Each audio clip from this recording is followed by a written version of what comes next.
Today, I'll share with you something most gear reviewers don't like to talk about, and we take a few questions from the mailbag. Welcome to another episode of the Gideonstactical Show.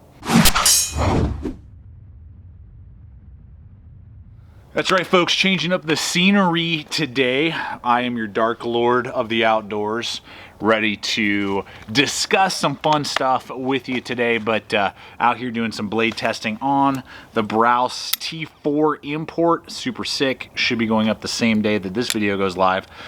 Very, very nice. Picked it up on a sale at Blade HQ, and I've been very impressed with its capability.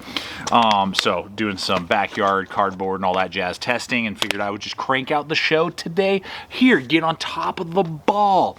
And yeah, just really excited to go through a few things. I'm going to try and tighten it up today, keep it a lot shorter than we normally do. I'd like to hear your guys' thoughts. Do you like the longer, format of the Gideonstactical Show of like 20 to 30 minutes, or do you like it when I do really tight, quick videos? So let's see if I can do this in under 10 minutes, and then you guys can tell me, because I want your feedback. Do I need the ideas that I have that I hit several in a show, should I tighten it up and just give you one or two thoughts real quick, and is that what you prefer on a Saturday morning?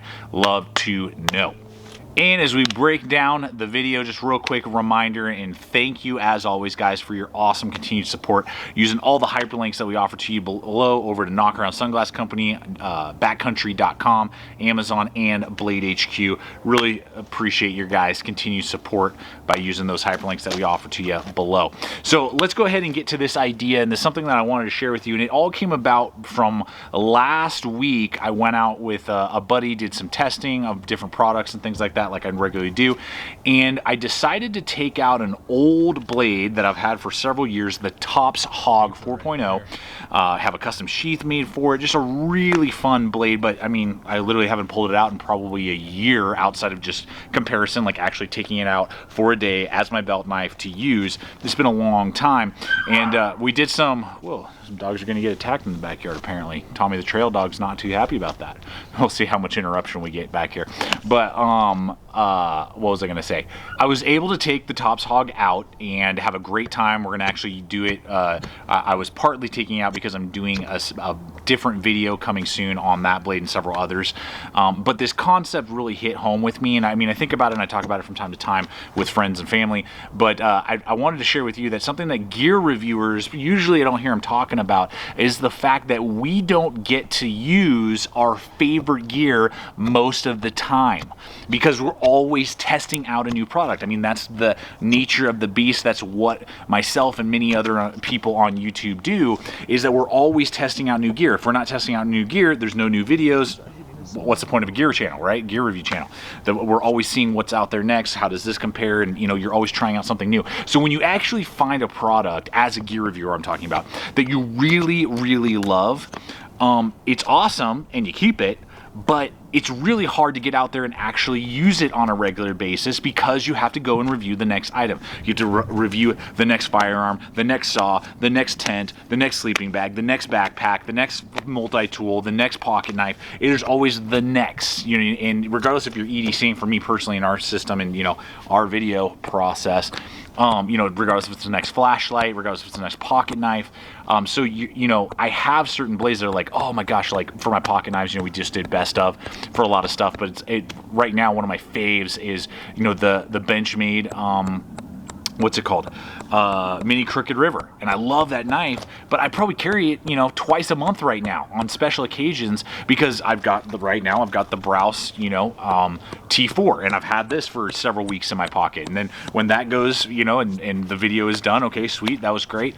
Boom, give me the next one, give me the next one, give me the next one, give me the next one, to create this content. So when you do find a product that you're like, oh my gosh, I love this backpack, it's so comfortable, it's so ergonomic, it does everything I want, well, you can't just use that all the time. If you're going to review another backpack, you got to try this one out, and maybe it doesn't work. We just did the Granite gear, and I was not impressed with that. Well, that involved me completely unpacking my Vanquist Marcor and reloading this Crown 2 from Granite gear and testing it out. And now, because that didn't work and that went bye-bye, I got to unload it all and put it back in the Marcor. And the next month we'll do another backpack review. I'll unload it and put it in another thing. So You know, and then like the Tops Hog, it's a great knife. I love using it, and I was reminded of how awesome it is, but I haven't been able to use it in over a year because we've been testing other stuff. And it's just the nature of the beast. It's pretty rare that you, as a gear reviewer, are able to, when you find something you love, you keep it and it's in your system, but you're always having to test out something new, and so you rarely get to enjoy really good stuff. So when we recommend those really good things to you, regardless if it's me or any other channel, that's awesome, and we're really glad for you that you get to enjoy and have fun, and it's a blast and all that. But it's kind of heartbreaking sometimes because we don't get to fully enjoy the product as often as maybe you can. You know, you sit there and you buy 1 or 2 fixed blades a year, and then you buy that one that we tell you, you know, like, yeah, it's awesome, you know, regardless if it's me or another channel, or you've made that determination through watching several different reviews, and you're like, yeah, it is. It's everything you guys said it was. It's an amazing knife, but you're getting to use it every time you go out. We don't get to use it every time we go out. So it's just something that I don't really hear gear reviewers talking about. It's something that was on my mind when I was busting out the Tops Hog, and I figured I would just share it with you. So just keep that in consideration. The next time you watch my gear reviews or any other, you know, YouTubers gear reviews,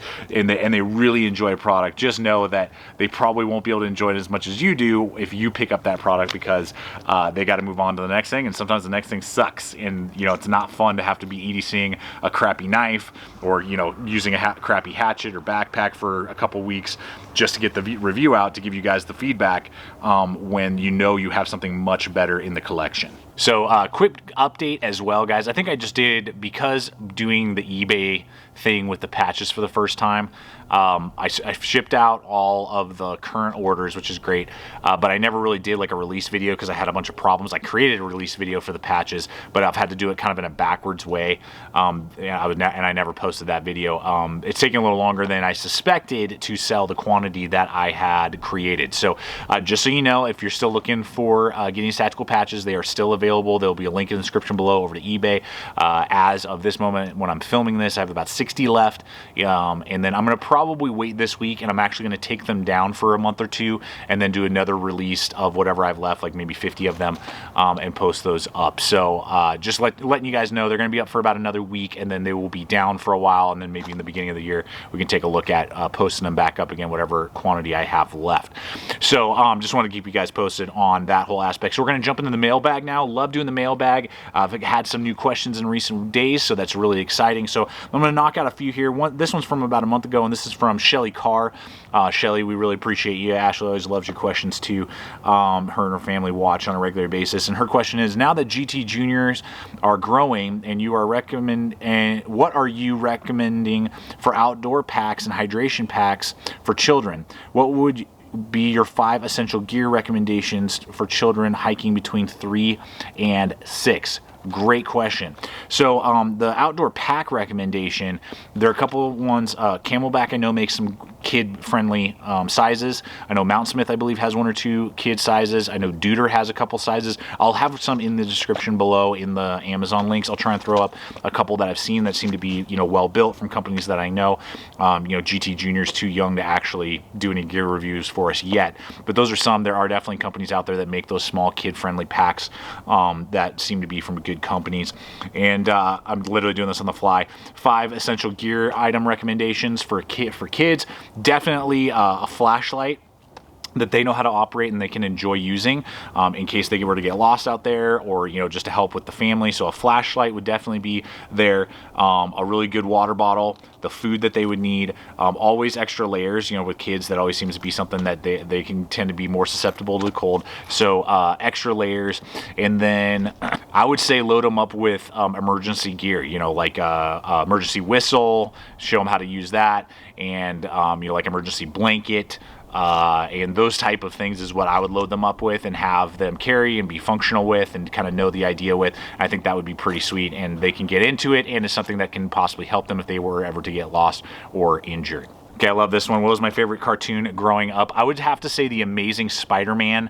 That was my jam for years. My brother and I would watch it all the time, from the 90s. You know, it was in the mid to early 90s is when we watched that show. And every Saturday morning, when Saturday morning cartoons were a regular thing, going downstairs watching The Amazing Spider-Man was an awesome time, and just brings back some really good memories. And it kind of sucks that up till now I've never really been impressed with any of the like 6 Spider-Man movies that they have released. I haven't have not seen Homecoming, but I really hope that they can in the future years really dial in the franchise and give us not only good acting, good special effects, but also good story all combined. It always seems like one of those three is always out of place with the Spider-Man franchise up to this point.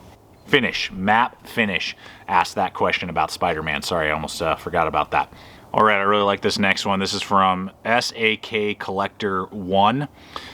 Says, from a realistic point of view, is having a dedicated EDC knife really more useful than a blade on a multi-tool in everyday situations? The answer is really no. I mean, unless you're looking at it from like self-defense role, and I very you really got to know what you're doing to one, you shouldn't be carrying it. It's actually illegal to do that if you're carrying it in a self-defense role in most states and most places, to my knowledge. If you're carrying it with that in mind and you say that, that's an illegal thing to do. It's a tool, not a weapon. And then you got to really know what you're doing to use it in a self-defense role. So realistically, I mean, if you have a good multi-tool with a good blade that you enjoy using, I mean, that's going to get the job done every time. Now, you usually on most multi-tools can't get premium steels, so that's a big part of it. So if you don't like resharpening your blade all the time, you use your knife all the time, and how long you use it. Most multi-tools are not super ergonomic. Most pocket knives are. So you're getting a way more ergonomic feel. But if you're just cutting open a package for 1 minute, multi-tool most of the time is going to be more efficient. Make more sense, and particularly if you are already carrying a multi-tool of some kind. It's only when, in my opinion, either you're looking for premium steels and the multi-tool you're interested in doesn't really offer that, or if you're looking for it in a different type of role, or you're just not carrying a multi-tool, and you want something lighter and you want the overall weight to be lighter. Those are the things. But in all practicality, yeah, I mean, you're rocking Leatherman Juice S2 or something. I mean, that's going to cover 99% of any task, regardless of the situation that you would run into in an EDC format. Okay, this one comes from Eric Garcia. If you didn't drive a Subaru, because we have Subaru Outback, what car would you buy and why? Easy. My dream car, this is literally my dream car, is an Ariel Atom. Google it if you haven't. Find the Top Gear review on it. It is an epic street legal car that, for British at the time, it was like 28,000 pounds, so I think it's like 35 grand. It's basically a race car. It can outbeat what's it called, a Honda 600RR motorcycle, and is street legal. They are totally street legal. You can customize them in a couple different ways. 0 to 60 in, I believe, 2.8 seconds. Runs on a little, I think it's a Honda Civic engine, if I remember correctly, 4-cylinder that they've turbocharged. And it's like a little race car go-kart for 2 people. That would be the sickest vehicle in the world because, 1, it's budget friendly. 2, all the parts, when you guys look at it, all the parts are right there, easily accessible. It's made with easily accessible parts. You can go into your local hardware or what's it called, auto shop, if there's a part that you need, and it's all like for the most part Honda and other parts that they've just put together into basically a wicked fast little 2-person race car. So the Ariel Atom original is what I would pick up if I had the ability to today. Well, we have several more, but guys, keep cranking them out. Put hashtag mailbag, ask your question. You might get answered in an upcoming video, guys, and I really appreciate it. And I think the mailbag is a lot of fun. I really like it, and just keep it up. And tell me if you like it in this format also, or if you want me to integrate it into the reviews. I kind of stopped integrating it into the reviews for a while, but I'd be open to putting it back in if you guys would like. I just feel like this gives me a little more freedom in this format. So, yeah, you guys are awesome. Thank you so much. That's it. This is going to be a short one. You guys tell me if you like the short format or the big long format. Tell me. And yeah, guys, stay tuned. Check us out on all the, social media if you aren't already. And finally, always remember, stay equipped, stay prepared. See you out there.